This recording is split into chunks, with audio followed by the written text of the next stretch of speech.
Sa ato nagapaguna nga mga pagulong dinalan sa mga balita lokal, 5 katuig nga bata patay sa sunog, samtang isa man ka 5 katuig nga bata babae ginpatay sa Yatiya sa Pontevedra.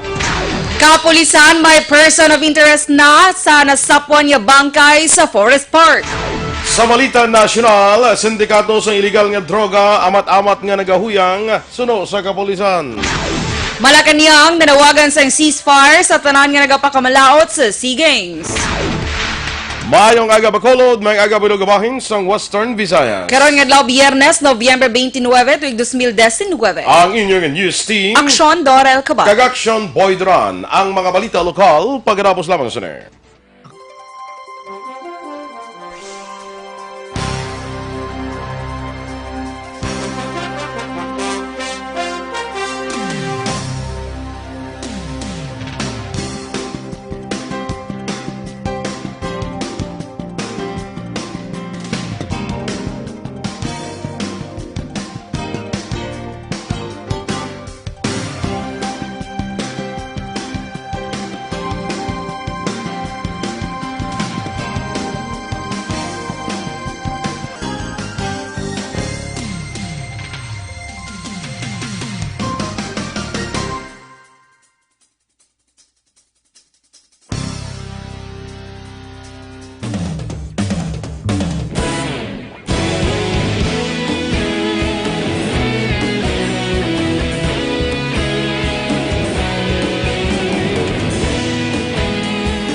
Banwa, mabugnaw nga hangin nagadapyan na. Ikaw nang ginapamatian namon ginasandigan. Tingog sang probinsya, kamatuuran ginapalap na. Minsay nga may dala, paglaom kag kasanag. Nagligan, ikaw gihapon ang ako nga istasyon sa pagbudlak sang adlaw sa pagtuhaw sang biton. Mga balita nga may dala inspirasyon, aksyon radyo, Bacolod man sa gihapon. Padayon aksyon radyo, Bacolod saludo sa imo. Padayon aksyon radyo, salamat sa pagserbisyo. Patas kag balanse, matuod nga mensahe, wala sang ginadampingan. Padayon aksyon radyo.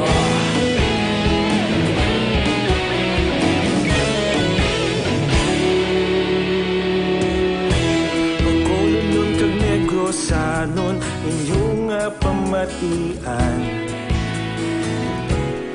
Stasyon nga nagapalaplag sang kamatuuran. Mabakod nga prinsipyo, reporter handa sa serbisyo. Kahapon, karon kag sa gihapon, kita magapadayon. Tinuig na nagligan, ikaw gihapon ang ako nga istasyon sa pagbutlak sang adlaw sa pagtuhaw sang biton. Mga balita na may dala inspirasyon, aksyon radyo. Aksyon! Balitang Bayan, numero 1. Action Radio Philippine Standard Time, 10 minutos na nagaligad sa tak na ang alas 6, detalye na sang mga balita lokal. Patay ang isa ka 5 katuig nga bata nga lalaki sa sunog nga nagluntad kahapon sang aga sa Purok Sigay, Barangay 2 Syudad sang Bacolod. Ang biktima ang kilala kay Reniel Macapal, nagapuyo sa among lugar. Sa inisyal nga pagpangusisa ni Bacolod City Fire Marshal Chief Inspector Publio Plotenia, nagsugod ang kalayo sa puloy-an ni Belinda Cuadra, nga naglaton pa sa puloy-anan day Shirley Sugilion, Vernie Canlas kag Jose Bonsa Jr. Sa among sunog nasapwan patay ang 5 katuig nga bata sa ikaduha nga panalgan sa puloy-an ni Cuadra. Ang bangkay sa biktima nahaya karon sa Abbey Funeral Parlor. nga balay. Pag involved to sa isa ka balay nga two-story nga na total damage. May 3 ka partial. And then we have 1 casualty, 5 years old siya. Si Bacolod City Fire Marshal Chief Inspector Publio Plutenia sa interview ng Action Art Tayhupon. Patay na sang masapuan ang 5 katuig nga bata nga babayi sa kilid sang suba sa Barangay Miranda, Banwa sang Pontevedra. Last 9 sang gabi sang Miyerkules. Ang biktima ay sa ka-kinder student kag gintawag lang sa ngalan nga alias May kag ikaduwa sa 3 ka mag-utod nga lunsay mga babayi. Sunod sa lolo sang biktima, tiya man lang ang may kaymuan sang krimen bangod siya ang katapusan nga upod sang bata. Launa sang Miyerkules sang hapon sang ginhagad sang tiya ang biktima nga magkadto sa suba. Mga tunga sa kilometro ang kalayoon sa Ilapulian. Paglabot sa lasay sang hapon, ginpangita na nila ini kag mga alas 9 sang gabi inasapuan. Nagbulig man pangita ang suspetsado upod sa pamilya kag mga barangay opisyal. Base sa investigasyon ni Police Captain Ron Darrell Nigos, hepe sang Pontevedra PNP, ang biktima napatay sa kuga kag lumos. Nakitaan man sang medical legal officer nga may pilas ang ginatawo sang biktima bangod sa pagpasulod sang matig-ang nga bagay. Ang suspetsado ang gilayon nga nadakpan mismo sinang gabi kag ginaprepara na ang kaso homicide may kang tanan sa Republic Act 7610. There was a sexual abuse because pag-checking po ng kanyang private organ, there was a severe laceration. Other findings of the medical legal was meron pong mga nakitang multiple abrasion on his right neck, her abdomen, sa anterior chest niya. Si Police Captain Ron Darrell Nigos, hepe sang Pontevedra PNP. Ginako naman sang suspetsado nga tiya nga gitawag kay lamang kay alias Inday nga iya ginpatay ang iya hinablos paagi sa pagkuga kag ginlumsan pa sa suba. Ginubahan niya ini sang pangidalom nga panapton kag ginsulod ang tudlo sa kinatawo sang biktima agud nga patalangon ang pamilya kag pulis nga ginhimuslan ang biktima. Sunod sa tiya nagbalos na siya sa mata bagud masami siya nga ginaaway sang biktima kag wala ginasaway sa mga ginikanan. Dugang pa sa sining tiya, wala siya nakamatsyag sang kaluoy sang ginpatay niya ang iya hinablos bangod sa tuman nga kakig. Karon nagapangayo siya sang patawad sa biktima sa iya nahimo. Nangayo man siya sa matawad sa mga ginikanan sang biktima kag kampante pa ini sa pagsiling nga nahatagan sang hustisya ang kamatayon sang bata. Sa iban nga balita lokal, may ginalantaw na nga persons of interest ang kapulisan sa Police Station 6 angot sa kamatayon ni RJ Espinace nga pumuluyo sang Barangay Banago, syudad sang Bacolod. Sunod kay Police Captain Elmer Bonilla, ang hepe sang Police Station 6, hindi pa sila sigurado kung bala amo iyang persona gintumod pakigkitaan ni Espinace anti siya masapuan patay nagligad niya aga. Sunod kay Bonilla, may sunlog nga ngalan ang kaupdanan sang napatay nga amuman ang subject sa investigasyon sang kapulisan. Nagpaking-agot na ang kapulisan kag pamilya sang napatay sa mabarkada ni Espinace nga amuman ang nagdulong sa iya sa tong Biyernes sang gabi halin sa Barangay Tangub, padulong sa Purok Lirio 2, Barangay Takuling sa dinasapwan ng bangkay. Suno pa kay Bonilla, wala nagpasugot ang pamilya Espinace nga ipa-autopsy pa ang bangkay ni RJ. Sa ibang baraton nga mga balita lokal, wala madayunan ang plano nga paghikog sa isa ka bulantero matapos maglumpat ini sa isa ka roro vessel sa Bredco Port, Barangay 10, Syudad San Bacolod kahapon kung sa ligad nga gabi. Ginkilala ang bulantero kay Christopher Co, 31 anyos, tumandok ini sa Pampanga. Sunod kay Police Master Sergeant Robert Toreno, investigador sa Police Station 2, naluwas sa mga rescuer si Co sa maglumpat ini sa tubig sa nagligad nga gabi halin sa ibabaw sang barko. Suno kay Toreno, ginako sa mga kaupdaran ni Ko nga kung matamaan ni gamit sa shabu, masami ini nagatuyo sa paghikog. Plano sang amo ni Ko nga dalon siya balik sa ila lugar sa Pampanga kung mampawan sa paggamit sa droga. Duha pa ni Toreno, manugpauli na kuntan ni sila sang matabo ang insidente matapos magbaligya sang RTW diri sa syudad sang Bacolod. Ginpasalamatan ni September 21 Movement Secretary General Felipe Helie ang personnel sa Commission on Human Rights Regional Office 6 matapos personal nga nagpadulong sa ila opisina kahapon sa paghidait sa Kauswagan Development Group Incorporated sa Barangay Biniquil kag Kalibutan Society Incorporated sa Oringao, syudad sang Kabankalan. Sunod kay Helie, sorpresa nga ginusisa sang CHR Region 6 ang ila opisina kasunod sa alegasyon sang militar. Naghupot sila sa armas lutang, bomba kag ginaligar nga naga-training pa sa mga tao agud mangin miyembro sang New People's Army. Ginkalipay man ni Helye ang resulta matapos magnegatibo ang resulta kag wala bisan isa ka armas nga nagalupok, bomba kag iban pa nakita sa ila opisina. Bangod sinigin pa kamalaot ni Helye ang malisyosong akusasyon sang Task Force Negro sa idalom sang Philippine Army kag Philippine National Police. Aksyon Radio Philippine Standard Time, las 6:16. Sa ato naman maka-aksyon, nga problema sa mga buko.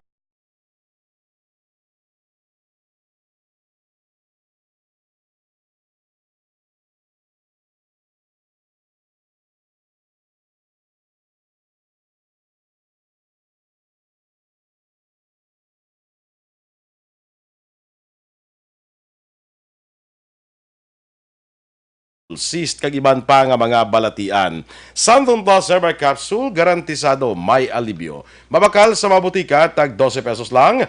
Bisitahin man ang Alternative Medicine and Wellness Center sa Medala Nernais at tuban ng gate sa Paglawang Sports Complex. Tabuk sinayara dira ang Alternative Medicine and Wellness Center. Pangitalang si Doc Ramel Uy para sa libre nga check-up.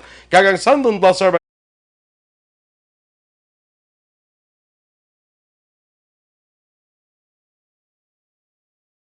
Facebook page. Sindikato sa ilegal nga droga, amat-amat nga nagahuyang suno sa PNP. Samtang Malacanang nanawagan sang ceasefire sa tanan nga nagapakawalaot sa SEA Games. Ang mga balita nasyonal sa magbalik sang Aksyon Balitang Bayan numero 1.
Ikaw nang ginapamatian namon ginasandigan. Tingog sang probinsya kamatuuran ginapalap na. Minsay nga may dala paglaom kag kasanat. Tinuig na nagligan, ikaw gihapon ang ako nga istasyon. Sa pagbudlak sang adlaw, sa pagduhaw sang biton. Mga balita may dala inspirasyon. Aksyon radyo, bakolod man sa gihapon. Padayon aksyon radyo, bakolod saludo sa imo. Padayon aksyon radyo, salamat kisa pagserbisyo. Patas kag balanse, matuod nga mensahe, wala sang ginadang pilihan. Padayon aksyon radyo.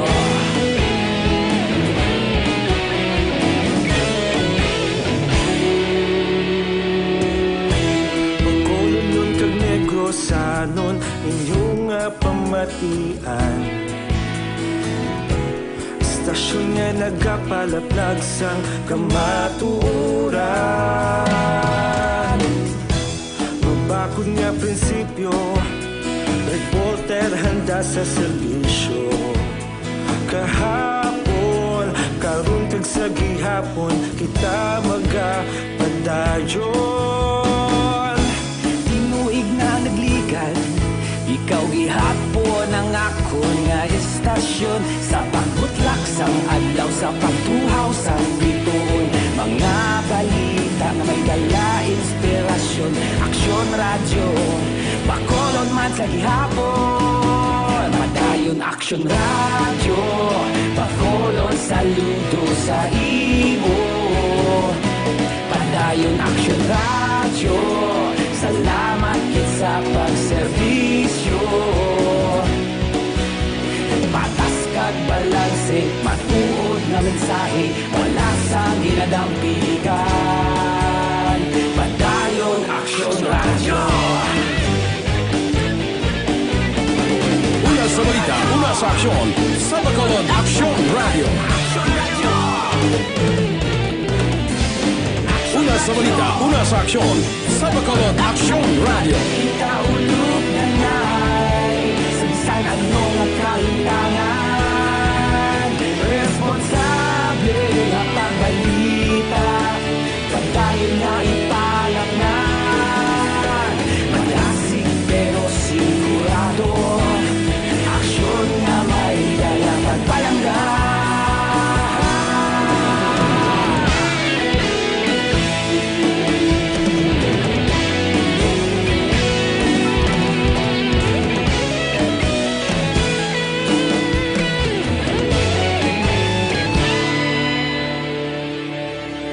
Padayon aksyon radyo, bakolod saludo sa imo. Padayon aksyon radyo, salamat kit sa pagserbisyo. Padayon aksyon radyo, bakolod saludo sa imo. Padayon aksyon radyo, salamat. Aksyon! Balitang Bayan, numero 1. Action Radio Philippines Standard Time, las 6:23, detalye na sa mga balita nasyonal. Matapos makumpiskar ang 26 bilyones pesos nga balor sa Shabu, dako ang pagpati ni Acting PNP Chief Lieutenant General Archie Francisco Gamboa nga nag-umpisa na ang paghuyang sa mga sindikato sa illegal nga droga sa Pilipinas. Ang palayag ini ang kadungan sa pagpresentar sa PNP kag PDEA sa media sang tatlo ka high-value targets nga naresto sa sunod-sunod nga anti-illegal drugs operation sa syudad sang Makati kag Las Piñas. Ginpalayag man sa PNP nga upod sa nakumpiskar nga Shabu ang pag-aresto man sa isa ka Chinese national nga kilala kay Liu Xiao kag mag-utod nga Joel kag Merwin Bustamante.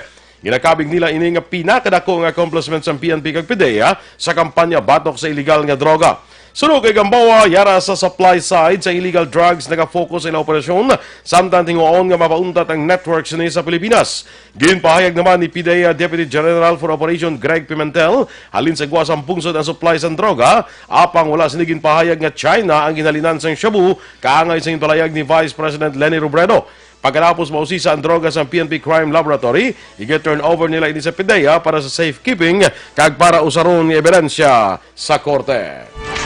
Nag-apilar ang palasyo sa Malacañang sa publiko nga untatan na anay ang pagpakamalaot kag bashing angot sa mga kapalpakan sa Southeast Asian Games. Suno kay Presidential Spokesman Salvador Panelo, hindi ini ang sakto nga panahon sang pagpakamalaot. Suno pa kay Panelo, kinahanglan sa karon ang sang mga Pinoy nga atleta ang tanan nga sa isang suporta agud magdaog sa SEA Games. Nag-apilar man ang palasyo sa publiko nga tagan sang mainit nga pag-abi-abi o kon Filipino hospitality ang mga dumuloong atleta kag bisita. Dugang pa ni Panelo mangin mabinantayon sa pagbasa sa mga balita kag hindi gilayon nga magpati labi pa nga madamo ang nagapalaptas sang fake news. Nag-apilar man ang palasyo sa makatapos ang media nga mangin mahinalungon sa pagpagwa sang balita. Dapat likawan ang pagpagwa sa publiko sa mga impormasyon nga wala pa nag-agi sa verifikasyon o kon justification.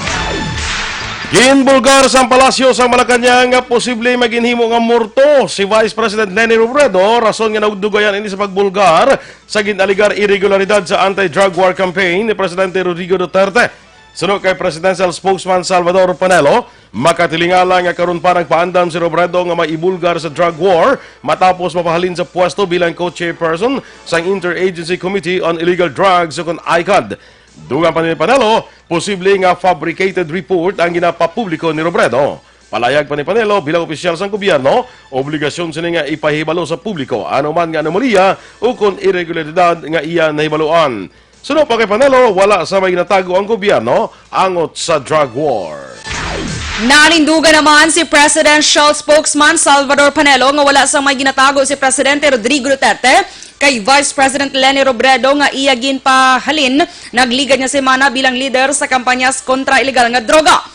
Una ang ginpahayag ni Robredo nga kung ano ang ginakulbaan ni Duterte sa yan diskubrihan sa sulod sang 18 dias nga pagpungko bilang co-chair sang Interagency Committee on Anti-Illegal Drugs kon ICAD. Suno kay Panelo, ginpasulod si Robredo sa ICAD para makitaan sini nga wala sang may ginatago sa iya. Ginpahali ni Duterte si Robredo sa ICAD bangod wala ini sang salig sa iya kag napaslawan ang Vice Presidente nga magpresentar sang drug plan kag ang pagsapol man sini sa mga opisyal sa United Nations nga mayara na sang prejudgment sa war on drugs. Ginpadalaan sa supena sa Commission on Election si Anay National Youth Commission Chairman Ronald Cardema para patubangon sa hearing niya sa kaso may kang tanan sa material misrepresentation. Ang kaso ang bangon sa pagdeklarar ni Cardema nga eligible siya magpapili bilang nominee sang Duterte Youth Party List sa edad niya nga 34. Base sa supena, ginpandaman si Cardema kung hindi siya magtambong sa hearing kapag kabigon nga nagdesisyon ini nga i-waive ang kinamatarong niya nga mapresentar kag madepensahan ang iya nga kaugalingon. Naglambot sa 76 ka miyembro sang New People's Army ang nagsungka sa rehiyon sang Soc Sergeant kag Davao. Sunod kay Lieutenant Colonel Victorino Senyo, Deputy Chief sang 102nd Infantry Brigade sang Philippine Army. Ginsungka man sa mga rebelde ang ilang mga armas lothang. Pahayag ni Senyo nga ang kabudlayan sa pagabuhi sa kabukiran ang rason sang pagsurrender sa mga rebelde. Ginapaabot naman yung mga benepisyaryo sila sang Enhanced Comprehensive Local Integration Program sang Administrasyon Duterte. Sa mga programa, tanan nga magsungka ng rebelde ang makabaton sang livelihood assistance nga 50,000 pesos, cash grant nga 15,000 pesos kag 50,000 pesos nga cash para sa ginasurrender nga high-powered firearms. Angot gyapon sa sining kontrobersiya sa SEA Games, handa si House Speaker Alan Peter Cayetano nga magatubang sa investigasyon angot sa mga problema sa pag-host ng Pilipinas sa 30th Southeast Asian Games. Ginpahayag ni Cayetano sa isa ka pagpumulong-pulong nga hindi ini magpanago kag siya mismo ang magatubang sa Senado kag Ombudsman. Si Cayetano nga nagapungko chairman sa Philippine Southeast Asian Games Organizing Committee o Confisjoke ang nagsiling nga handa man ini nga magpaidalom sa lie detector test para pamatudan nga hindi iniimbolbado sa anuman nga korupsyon sa SEA Games. Nanindugan si Cayetano nga misingko wala siya sang may nakuha sa preparasyon sang kompetisyon. Una na nga nagpanawagan si Presidente Rodrigo Duterte nga imbestigahan ang aligasyon nga may korupsyon kag incompetence sa SEA Games. Si Cayetano ang running mate ni Duterte sa May 2016 election. Sa katapusan nga balita national, ginaduso sang Malacañang nga mahatagan sang 50% nga diskwento ang mga estudyante nga luyag maglantaw sa 30th Southeast Asian Games nga patigayonon diri sa Pilipinas. Sabat ini sang palasyo sa panawagan ni Samahang Weightlifting ng Pilipinas President Monico Puentevella nga himuon libre ang ticket sa SEA Games. Suno kay Presidential Spokesman Salvador Panelo, posible naman magbayad sang regular price ang mayara sang trabaho o kun income. Naintindihan naman sang palasyo kung luyag sang Philippine Southeast Asian Games Organizing Committee nga magbayad o kung magpabayad sang ticket. Suno kay Panelo, kinahanglan nila sang kwarta para sa maintenance. Naibaluan nga balor 12,000 pesos ang patron A nga ticket sa opening ceremony sang SEA Games. Sa Sabado, samtang 1,000 ka pesos naman ang general admission. Sa mga regular nga hinampang, 2,050 o 5,000 pesos ang ticket.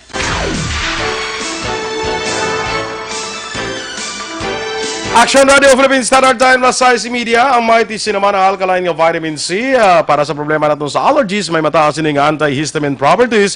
Ginapan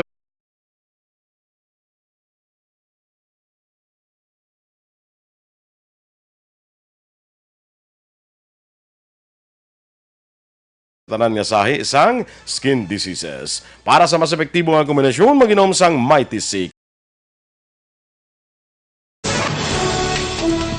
Inyong imamatihan ang mga balita diri sa Aksyon, Balitang Bayan numero 1. Standby na sa Action Report, second portion. Upod ka Aksyon, Fred Salanga. Balikay kita sa Aksyon Balita Morning Edition. Upod ka po sa inyong news team. Aksyon, Dorel Cabal. Kag-Aksyon, Boy Duran. Una sa balita, una sa Aksyon. Sa Bacolod Aksyon Radio.